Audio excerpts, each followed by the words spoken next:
So today I'm going to continue reading the Pinocchio from chapter 7. Now it's autumn. I think until the last recording, a lot of sounds were recorded in the audio because I always open my door. But today it's a bit I don't say it's cold, but it's a bit chilly. So I just closed my window. Although probably you could listen my family talking in the living room. But yeah, anyway. So let's dive in. Geppetto returns home and gives his own breakfast to the marionette. The poor marionette, who was still half asleep, had not yet found out that his 2 feet were burned and gone. Oh. As soon as he heard his father's voice, he jumped up from his seat to open the door. But as he did so, he staggered and fell headlong to the floor.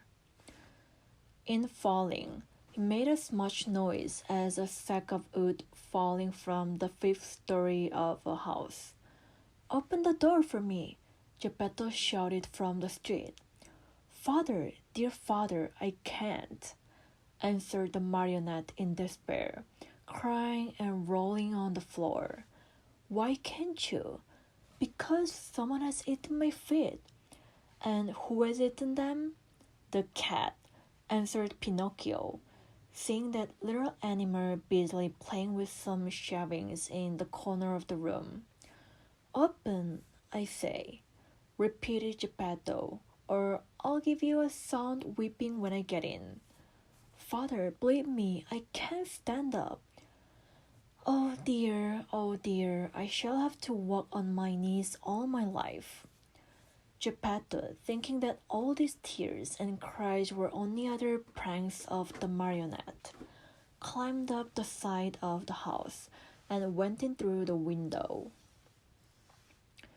At first, he was very angry, but on seeing Pinocchio stretched out on the floor and really without feet, he felt very sad and sorrowful. Picking him up from the floor, he fondled and caressed him, talking to him while the tears ran down his cheeks. "My little Pinocchio, my dear little Pinocchio, how did you burn your feet?" "I don't know, father, but believe me, the night has been a terrible one, and I shall remember it as long as I live. The thunder was so noisy and the lightning was so bright, and I was hungry. And then the talking cricket said to me, 'You deserve it, you were bad.' And I said to him, 'Careful, cricket.'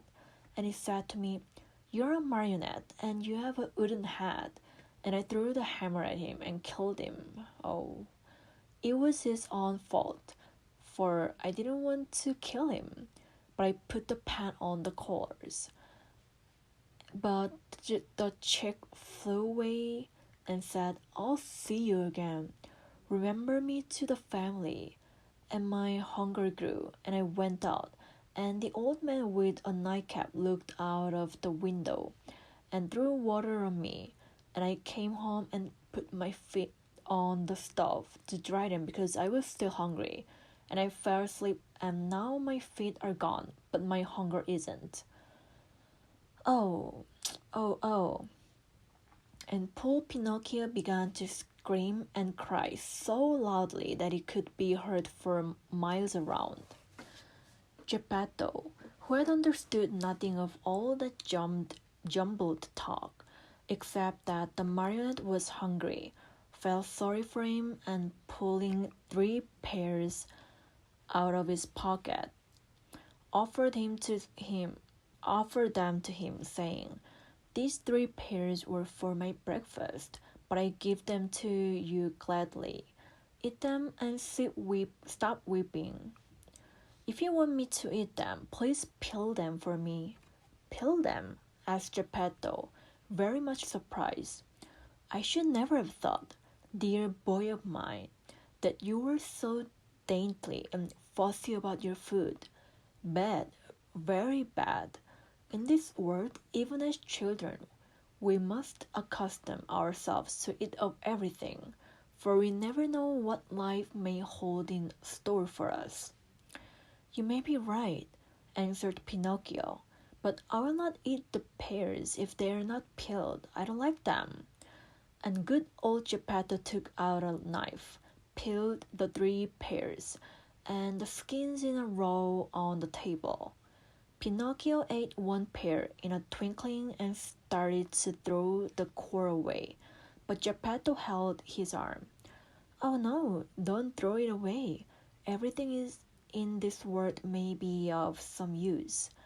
But the core I will not eat, cried Pinocchio in an angry tone. Who knows? Repeated Geppetto calmly, and later the 3 cores were placed on the table next to the skins. Pinocchio had eaten the 3 pears, or rather devoured them. He yawned deeply and wailed, I'm still hungry, but I have no more to give you. Really, nothing? Nothing? I have only these 3 cores and these skins. Very well then, said Pinocchio.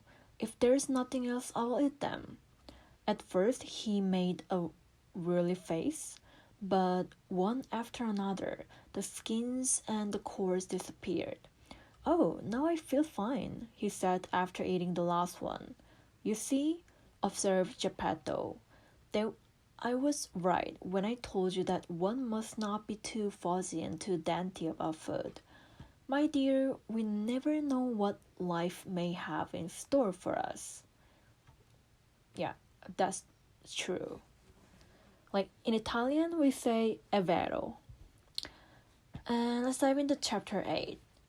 Geppetto makes Pinocchio a new pair of feet and sells his coat to buy him an ABC book. The marionette, as soon as his hunger was appeased, started to grumble and cry that he wanted a new pair of feet. But Master Geppetto, in order to punish him for his mischief, let him alone the whole morning. After dinner he said to him, Why should I make your feet over again? To see you run away from home once more? I promise you, answered the marionette, sobbing, that from now on I'll be good. Boys always promise that when they want something, said Geppetto. I promise to go to school every day, to study and to succeed. Boys always sing the song when they want their own will. But I'm not like other boys. I am better than all of them, and I always tell the truth. I promise you, father, that I will learn a trade, and I'll be the comfort and staff of your old age. Geppetto, though trying to look very stern, felt his eyes fill with tears and his heart soften when he saw Pinocchio so unhappy. He said no more, but taking his tools and 2 pieces of wood, he set to work diligently.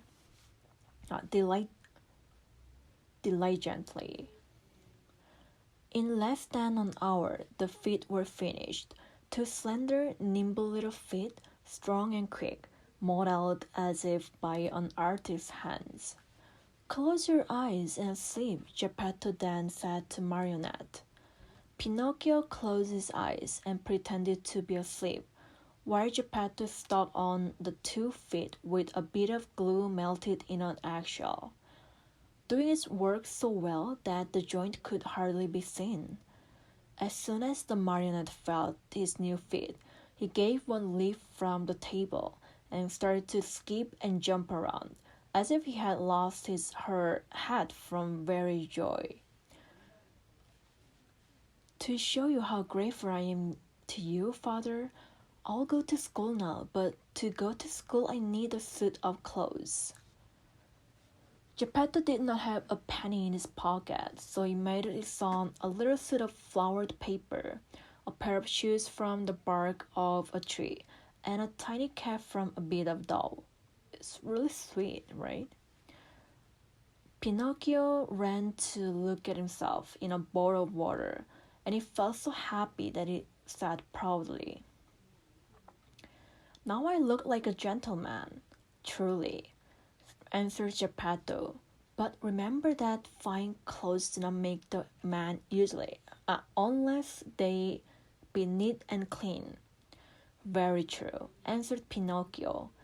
"But in order to go to school, I still need something very important." "What is it?" "An ABC book." "To be sure. But how shall we get it?" "That's easy. We'll go to a bookstore and buy it." "And the money?" "I have none." Neither have I," said the old man sadly. Pinocchio, although a happy boy always, became sad and downcast at this word. When poverty shows itself, even mischievous boys understand what it means. "What does it matter after all?" cried Geppetto all at once, as he jumped up from his chair. Putting on his old coat, full of darns and patches, he ran out of the house without another word. After a while he returned. In his hands he had the ABC book for his son, but the old coat was gone. The poor fellow was in his shirt sleeves, and the day was cold. "Where's your coat, father?" "I have sold it." "Why did you sell your coat?" "It was too warm." We all know it's lying, right? Pinocchio understood the answer in a twinkling, and, unable to restrain his tears, he jumped on his father's neck and kissed him over and over. Well, like, opposite to chapter 5 and 6, I think like 7 and 8 is really a bit of like touching stories. Yeah, I'm really looking forward to the next stories. So thank you for listening today and have a nice weekend, guys.